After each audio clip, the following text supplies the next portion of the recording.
for its pen scribbles ceaselessly.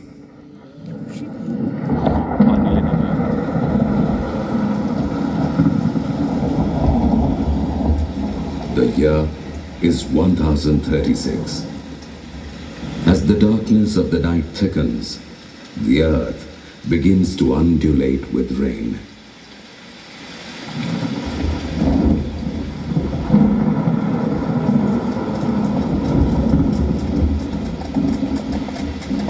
Raja Kankildev, accompanied by his faithful soldiers, makes his way through the jungles of these hills. Lightning crashes against the dense clouds, briefly illuminating the path ahead, and the army advances at a steady pace.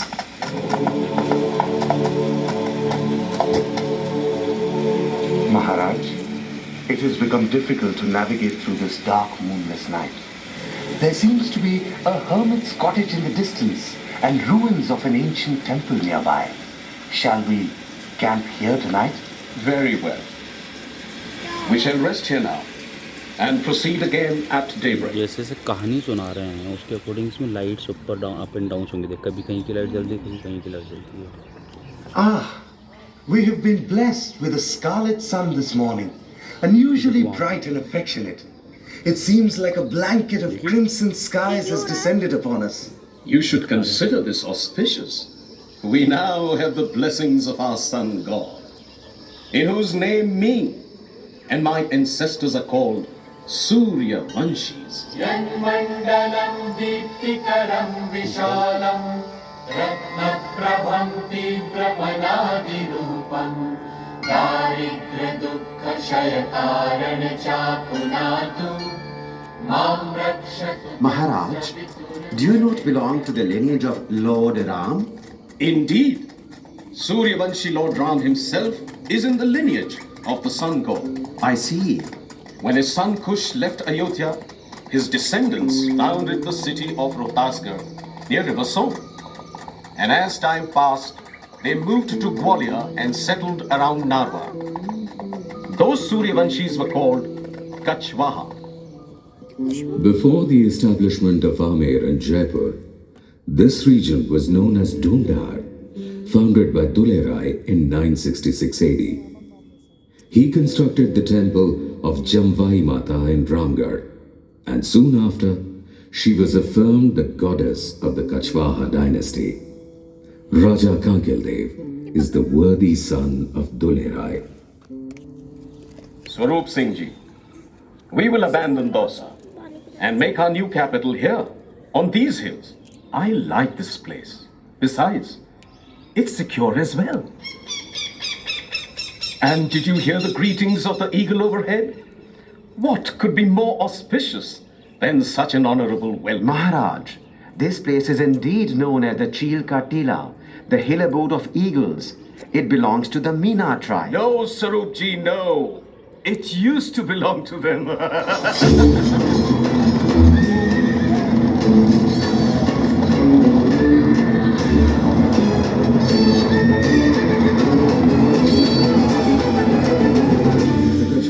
Lost no time in defeating the local Meena tribe and laying the foundations of their new capital in Amer.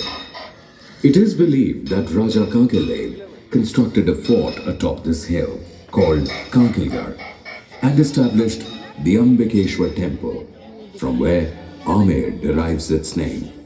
But local folklore suggests that Amer was named after the goddess Amba Mata, who was worshipped by the Meena tribe. Tales and legends are always more intriguing than facts. And so it is also said that Raja Kankildev's father, Dulerai, is none other than Dholarai of the famous love fable Dhola Baru, which still resounds widely in Rajasthan.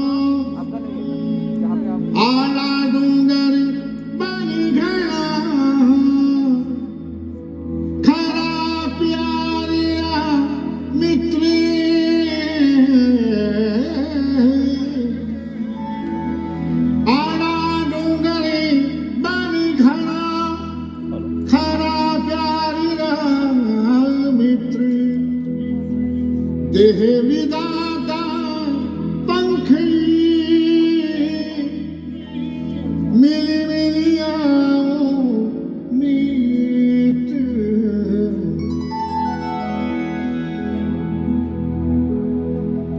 Kali Kali ढोला काजली यारी एक साथ काली काली काजली यारी एक साथ कोई बुरानी बुरजा पर चमके बिजली कोई बुरानी बुरजा पर चमके बिजली जुग जीवो है मुमल हले तोल चलूं मारू जी हंडू मारे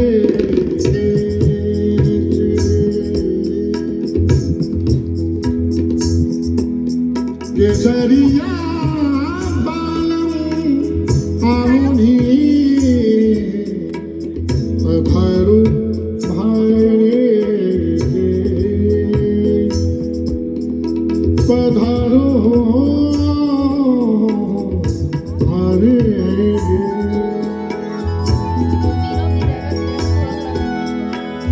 बागा मीठी कोयली तोरण मीठी तलीवार तलीवार तलीवार सेजा मीठी कामणी तो बड़ी मीठी शान सेजा मीठी With the establishment of the capital, the foundation of a new fort was also laid. That marked the beginning of a 700-year rule of the Kachwaha dynasty from this very fort of Amer. In the early age of bow and arrow, the fort walls stood low. But the coming of gunpowder and increasing use of guns raised the height of the walls considerably. The walls cast in stone were also cast in poetry. Many poets of the time sang in praise of Amer, describing the beauty, royalty, and valor of the Rajputs. पहुंचत भो आमेर में हुकुम भूप जैसा ही महल चील ठौरा बने बासर उत्तम माही जयगढ़ ताको नाऊंगे भाशिव फेरी नरेश करनी अधिकाई जिते बरनी जाति न शेष. The Rajputs not only wielded the blade in the battlefield, but also walked admirably on the blade of love. तलवार से वो घायल करे नैन से घायल हुए तेगर भाले सब सहे बैन से घायल हुए. With every new ruler, the fort was extended, expanded, and adorned further.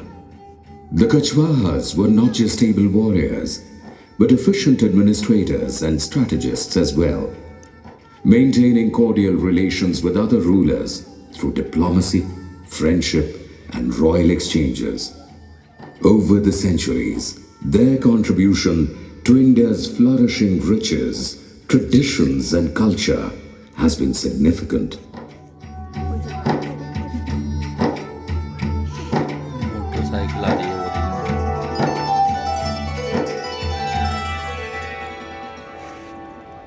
Stories of India's great wealth and treasures reached far and wide. As a result, many invaders headed here to pillage and plunder the great land. marking the beginning of a new chapter in India's history. Persians, Greeks, Scythians, Huns, Turks, Mongols, Afghans, they all came to invade the country, but none could establish a base, and they soon retreated, but with caravans full of wealth. One invader followed another, Khilji, Tughlaq, Lodi. They came, they ruled, but were eventually ousted by the native rulers. Meanwhile, India stood unbeatable. Her customs, traditions, culture, digging deeper roots and grounding her even more. With the arrival of the Mughals in the 16th century, history turned a new page. India had never been so vulnerable, timorous, anxious, and yet acquiescent. In 1526, Mughal Emperor Babur met Ibrahim Lodi in the battlefield of Panipat. This fierce war was witness to an innovative facet, the use of cannons and guns by the invaders. The blasts created a complete frenzy amongst the elephants in the Lodi army, and Babur emerged victorious. This indeed was a landmark victory, after which the Mughals seemed unassailable as they advanced. Even today, if you turn and look back over your right shoulder, you will see the terror of the approaching Mughal army. As Babur led his army towards Rajasthan with rising confidence, Rana Sangha of Mewar and Prithviraj of Amer, along with many other Rajput kings, formed a common army. 17th March 1527. The Mughal army confronted this grand multitude of Rajput soldiers in the fields of Khanwa. Babur had heard many tales of the glory of the Rajput men he now faced. In the mortal danger of a defeat, he hesitated at first, but called upon his soldiers to muster courage for one final effort, for that last drop of sweat and blood, the ultimate battle, and was rewarded with the sweet smell of victory, which finally established the Mughal rule in India. King Prithviraj of Amer was married to Balabai, a greatly revered woman in Rajasthan and an ardent devotee of Lord Krishna, who was given the stature of Meera. The royal women of the Kachwaha court were highly influential and have been known to infuse religious and spiritual beliefs in many of their king husbands. During this period, foundations of numerous temples were laid in Amer, each dedicated to a different deity and built by a different ruler. Just as day fell to night, and night awoke to another beautiful dawn, eras in history came and went. In the 16th and the 17th century, India was awash with a wave of religious and spiritual sentiments. In the northern state of Punjab, one could hear the voice of Sikh Guru Nanak. गगन में थाने रव चंद दीपक बने तार कमंडल जनक मोती धूप माल आन लो पवन चमरो करे सकल बन राए फुलत ज्योति कैसी आरती कैसी आरती हुई अब खंडना तेरी आरती अनहता सबद वाजंत तेरी कैसी आरती हुई अब खंडना तेरी आरती.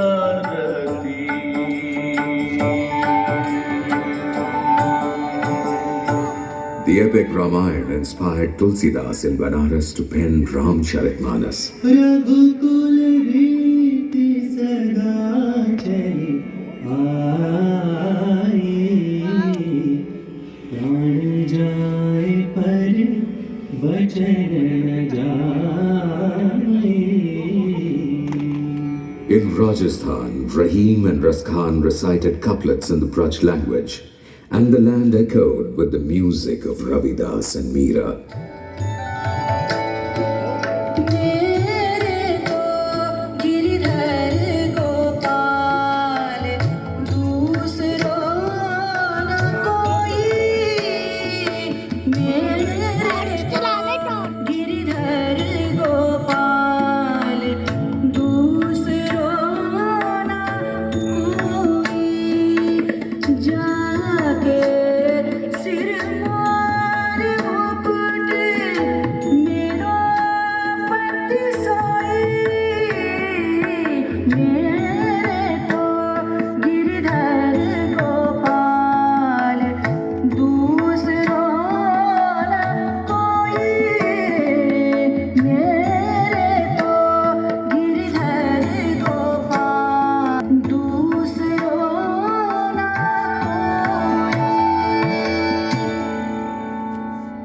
The air was filled with love, peace, and harmony. With Mughals creating their position in India, a new era of the Ganga Jamuni Tehzeeb emerged, a synthesis of Hindu and Islamic practices of art and culture.